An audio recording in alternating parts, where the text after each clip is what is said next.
안녕하세요. 돈분한 박효입니다, 여러분. 오늘은 요즘 또 영화 파묘가 되게 또 천만흥행을 했던데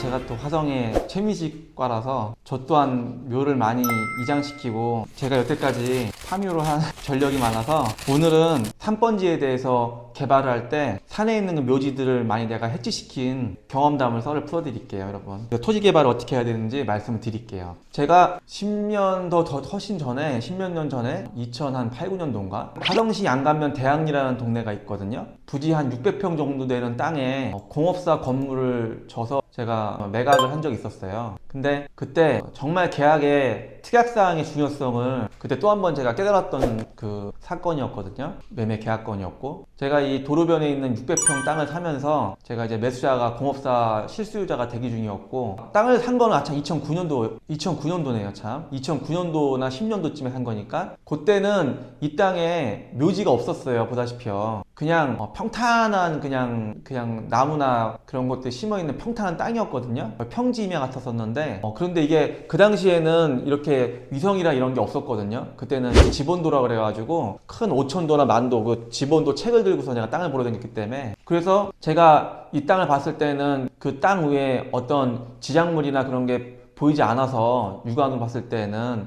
그냥 평탄한 땅이고 그렇구나 해가지고 이 땅을 제가 사가지고 공업사 허가를 낼 수 있는 땅이 이게 개발을 디벨롭을 들어가려고 했는데, 제가 이 땅을 임장을 하는 과정에 제가 이 땅을 한 바퀴를 쭉 걸었거든요. 뭔가 이제 걸으면서 느껴지는 그 땅의 그 지력이라는 게 있거든요. 싸한 느낌이 들고 뭔가 이상한 에너지 기운이 들어가지고 이 소개한 이장님 통해가지고 혹시 이 주인한테 물어봐라. 이 땅이 혹시 어떤 과거에 이 땅 안에 이 땅 속에 뭐 묻혀 있는 거 없냐, 어떤 지작물이 없냐, 매설물이 없냐고 내가 물어봤거든요. 근데 이장님도 모르고 지주 또한 그때는 없다고 시치미를 뚝 뗐어요. 근데 제가 이 지주한테 이 계약을 하려면 난 무조건 이 육안으로 봤을 때 이 땅 위에 뭐가 없더라도 혹시라도 땅속을 내가 먼저 팔 수 있겠냐 그랬더니 지주가 그걸 극구히 말리더라고요. 하지 말라고. 그러니까 저는 더 이해가 안 갔어요. 왜냐면 자기가 분명히 그 땅 안에 어떤 장애물이나 지작물이 없다고 호언장담을 한 땅 주인이었는데 왜 내가 장비로 땅을 한번 파보는 거를 막는가 하는 게 더 의구심이 들더라고요. 그래가지고 지주한테 이 땅을 저한테 팔려면 계약서 특약사항에다가 혹시 이 땅에 어떠한 지작물이 발생했을 시에는 매도인 당신이 그걸 해지해주는 걸로, 나는 치워주는 걸로, 제거해주는 걸로 난 특약사항을 써주지 않으면 나 이 땅을 못 사겠다 라고 내가 깡짜를 부렸어요. 땅 소유주한테. 그때 땅 소유주는 돈이 많이 필요했었거든요. 급했고요. 그러니까 소유주가 그래 너 주마 해서 특약사항에다가 혹시 나왔을 경우에는 매도인이 그걸 처리해준 조건으로 특약사항을 명시하고 이 땅을 계약을 했고 계약금을 줬어요. 그리고 나서 제가 계약했으니까 내가 경계 측정하고 장비를 한번 내가 주인한테 말도 없이 계약금만 건 상태에서 포크레인 한번 들고 들어갔어요. 땅을 팠어요. 팠더니 이 땅 안에 관짝이 나왔어요. 관짝이. 그래서 공분이 없고 묘지가 없는데도 땅을 파니까 관이 나왔어요. 또 관을 열어봤더니 포크레인 장비업자하고 내가 관을 열어봤더니 유골이 나왔어요. 엄청나게 되게 썩어있는 그 포크레인 장비업자 아저씨도 그때 깜짝 놀랐어요. 그분도 저도 마찬가지고. 그래가지고 여기 유골이 나왔다. 그랬더니 바로 땅 지주한테, 매도인한테 전화했죠. 이거 왜 이게 유골이 나왔냐, 이거 관이 나왔냐, 왜 당신 알고 있었지 않았냐 라고 했더니 지주가 자기들 몰랐다고 시치미를 그때 뚝 떼는지 그런 식으로 하면서 이거를 그럼 매도인 당신이 해결해라 했더니 자기네 해결하는 방법을 모른다는 거야. 그래서 그때 2009년도 10년도 그쯤에 이 이슈가 있고 나서 제가 이 묘지에 대해서 일단 이게 무용고묘인지 유용고묘인지 파악을 해야 되는 거거든요, 여러분. 무용고묘라는 거는 관리가 안 돼 있는 묘, 즉 주인이 없는, 관리인이 없는 묘를 무용고묘라고 하는 거고요. 그리고 비석이 잘 세워져 있어서 또는 비석이 세워져 있든 없든 간에 그 묘지를 잘 관리하는 후손들이 있고 관리인이 있고, 이렇게 그 묘지를 관리하는 관리인이나 후손이 있을 때는 그게 유용고묘란 말이에요. 유용고묘. 그래서 무용고묘라는 거를 입증을 하려면 여러분 저희가 이장공고라는 걸 내야 돼. 이장공고요. 이장공고라는 거는 저희가 이게 주인이 있냐 없냐를 먼저 파악을 해야 되니까 이 묘지에 대해서. 그래서 저희가 한 40일, 45일 정도 총 90일이니까 90일 정도를 3개월 정도를 저희가 전국 일간지나 그리고 지자체의 홈페이지, 구청이나 면사무소에 그런 데다가 저희가 이거에 대해서 공고를 내게 돼 있어요. 이게 주인이 있는지 없는지에 대해서 저희가 이장하는 거에 대한 분묘 이장 공고를 내게 돼 있거든요. 그래서 이장 공고를 제가 그 당시에 냈어요. 그때 제가 20대 후반이었는데 이장 공고를 내가지고 45일, 45일 두 차례를 이장 공고 3개월을 채워야 되니까 공고를 해서 결국은 아무도 안 나타났어요. 그래서 이제 법적으로 절차가 3개월이 끝났기 때문에 이장 공고를 했는데도 주인이 안 나타났기 때문에 제가 면사무소나 이제 구청에서 하는 거거든요. 면사무소에 제가 이제는 이거를 제가 이장을 하겠다고 이장 개시 절차에 대해서 제가 면사무소에 신고를 했어요. 그래서 제가 이장업체를 선임해서 이장업체를 통해 가지고 이장업체에서 묘지 하나 옮기는 거 그 당시 돈으로 보통 한 2, 300만 원 정도 받거든요. 지금도 많이 받아봐야 한 4, 500만 원 받을 거예요. 그래서 제가 한 2, 300만 원 정도 주고 그 관짝을 제가 이장업체에 태워갖고 이장 개시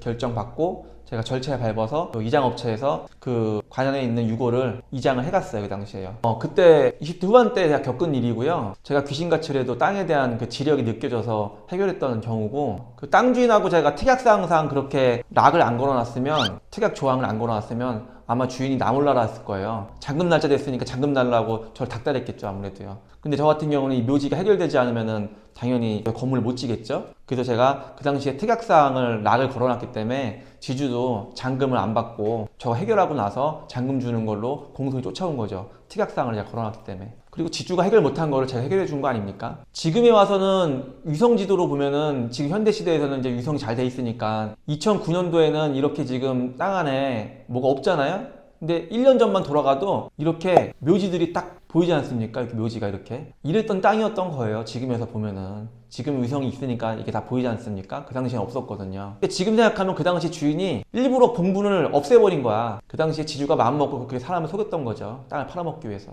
저 같은 사람 만났으니까 또 특약사항에 락에 걸린 거고. 그래서 지주도 그 당시에 제 개발하는데 쫓아올 수밖에 없었죠. 잔금을 받으려면. 그래서 여러분들께서는 계약서 한 줄 한 줄을 잘 쓰셔야 돼요. 이 특약사항이라는 게 그렇게 무서운 거예요. 그래서 자, 그렇게 했던 적이 있고요. 그래서 여러분들께서는 분묘기지권이라는 거를 되게 경계를 하셔야 되는 거예요. 그러니까 분묘기지라는 거는 그 묘지가 앉혀있는 땅을 얘기하는 거예요, 여러분. 그래서 분묘기지라는 거는 이제 끝에 땅 지자 있지 않습니까? 분묘기지. 그래서 묘지가 앉혀있는 그 영역의 땅을 분묘기지라고 하는 거예요. 분묘기지권이라는 거는 그 분묘에 관리인이 있는 경우, 주인이 있는 경우, 유용고일 경우에 발생하는 건데, 아까 같이 이렇게 무용고일 때는 해결 가능한 거고요. 근데 유용고일 때는 묘지 주인이 있을 때는 분묘기지권이 발생할 수가 있어요. 그래서 분묘기지권이 발생하는 경우가 한 3가지 정도의 큰 틀이 있는데, 예를 들어서 이제 이런 경우가 있어요. 주인하고 묘지 주인이 틀리더라 하더라도 20년 동안 그 묘지에 대해서 묘지 주인이 그 묘지를 관리하는 거를 땅 주인이 태클을 건 적이 없고, 대외적으로도 묘지 주인이 그 묘지를 20년 동안 관리한 게 입증이 되면은 그게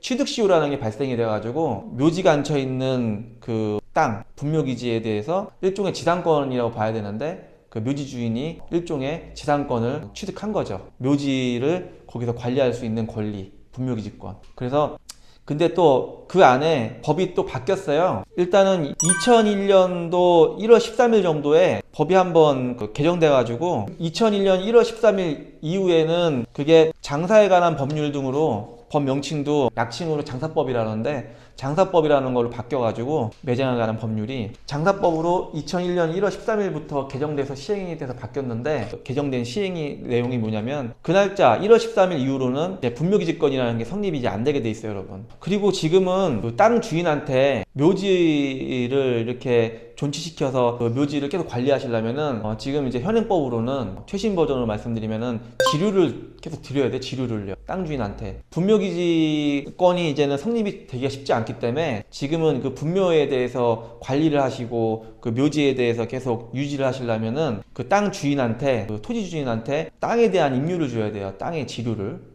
지금 주셔야 됩니다, 지금은. 그래서 땅 주인 입장에서는 그 분묘가 있음으로 해서 땅 지류를 받을 수 있는 거예요. 청구할 수 있는 거고요. 그러니까 웬만하면 분묘 주인 입장에서는 그 땅을 지류를 계속 주는 것보다는 땅값이 싸면 살 수도 있을 것이고 그런 현상이 나오겠죠, 여러분. 그래서 이렇게 묘지가 있는 땅 같은 경우는 개발하는데 어지간한 제약이 있어요, 여러분. 제가 화성시 향나무 벡토리라는 데 또 현장이 있거든요. 이거는 최근 이제 2, 3년 전 얘기를 말씀드리는 건데, 벡토리 있는 땅도 묘지가 있었죠. 여기 보시면 이렇게 묘지가 이렇게 두 개가 아주 잘 안치가 돼 있었어요. 이렇게 관리가 잘 돼 있었고요. 여기 하나 여기 하나 두 개가 이렇게. 그 당시에 제가 땅을 사서 개발했던 영역이 대충 이제 끝까지 갈 수 있지만 이렇게만 칠해 볼게요. 이 정도를 내가 사서 개발을 했는데, 물론 여기 단지를 내가 다 개발했지만 묘지가 여기 하나 박히고 여기 하나 박히고 그 묘지 봉분이 두 개가 박혀 있었거든요.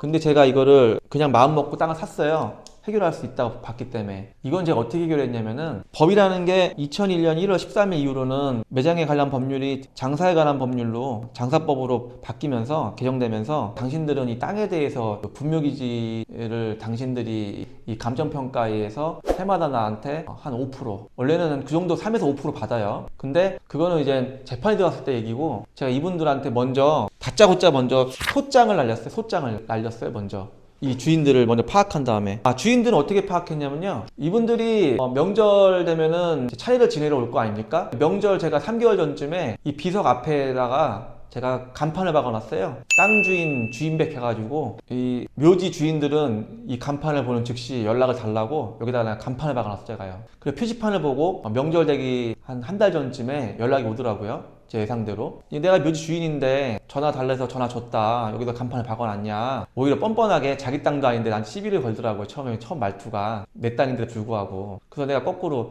내 땅인데 당신들이 묘지를 안치시켰으니 나한테 땅에 대한 지료를, 임차료를 내라, 땅에 대한 임차료를 안 낼 것 같으면 묘지 치워라 라고 했어요. 처음에는 뻗팅기길래 제가 바로 소장을 날렸죠, 이분들한테.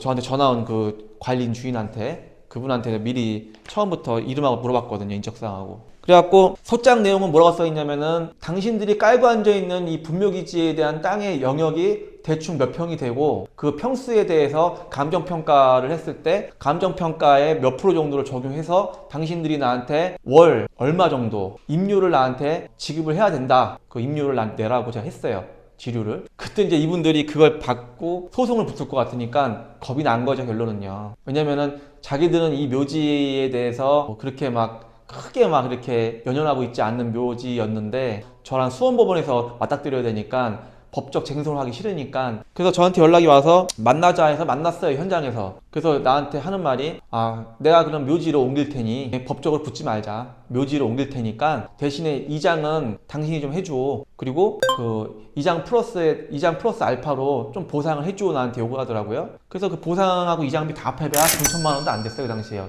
이 묘지 2개 옮기는 거에 대해서. 그래서 돈 1,000만 원에 이 묘지 2개를 다 해결했어요, 제가. 그렇게 해서 이 땅을 제대로 개발해서, 제가 또 이 땅 전체 1,500평에 대해서 개발을 해서 제가 자원순환시설 폐기물 종합재활용을 허가내서 또 비싼 값에 제가 개발해서 팔았죠, 이걸요. 그래서 여러분들께 말씀드리고 싶은 거는, 부동산 사고 팔고 매매를 하던, 부동산 개발을 하던 간에 어차피 상대하는 거는 사람이에요, 사람. 사람의 심리전에서 여러분들이 압도를 해야 된다고 말씀드리는 거예요, 여러분. 상대방이 뭘 생각하는지 항상 역지사지로 생각하시고, 그 사람들이 생각하는 거를 파악이 되셨으면은 그거보다 항상 위의 수를 놔가지고 그 사람들을 압도할 수 있는, 항상 그런 심리전에서 여러분들이 딜을 잘할 수 있는 그런 전략을 잘 짜시란 말씀 드리는 거예요. 이렇게 양감면 대학리와 화성시 향나무 벡토리에 있는 이 두 개의 묘지에 대해서 해결했던 옛날 제 무용담을 실제 예를 말씀드린 거고, 그래서 이 분묘기지권이라는 거는 예전에는 참 무서운 진짜 관습법상 법이었는데, 이게 물권적 효력이 있는 거거든요, 여러분. 어떤 민법에 명문화된 게 아니고요, 대대로 옛날부터 유교 사상이 있지 않습니까? 분묘기지권이라는 거는 관습법상의 일종의 지상권이란 말을 말씀드리는 거고, 물권이라는 게 성립되려면은 등기부등본에 뭐 전세권, 뭐 저당권, 그런 식으로 등기부등본에 명시가 돼야 되고 공시가 돼야 되는 게 원래 물권적 법정주의에 원래 해당사항이 있는 건데, 이 분묘기지권 같은 경우 물권의 효력은 있는데 등기부에 공시하는 그렇게 하는 방식이 아니고,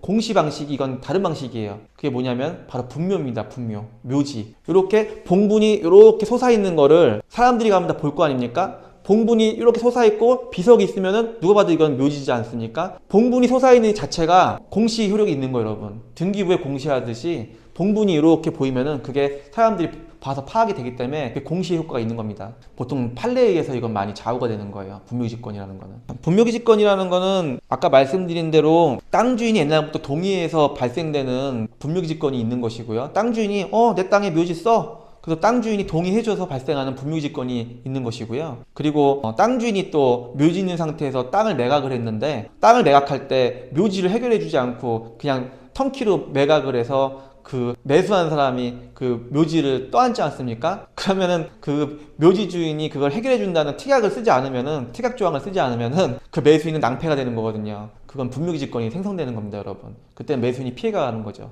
그래서 아까 제가 양간명 대항리 것처럼 땅 주인이 항상 제거해 주는 조건으로, 묘지를 쳐주는 조건으로 항상 특약사항을 명시를 해야 되는 겁니다, 여러분.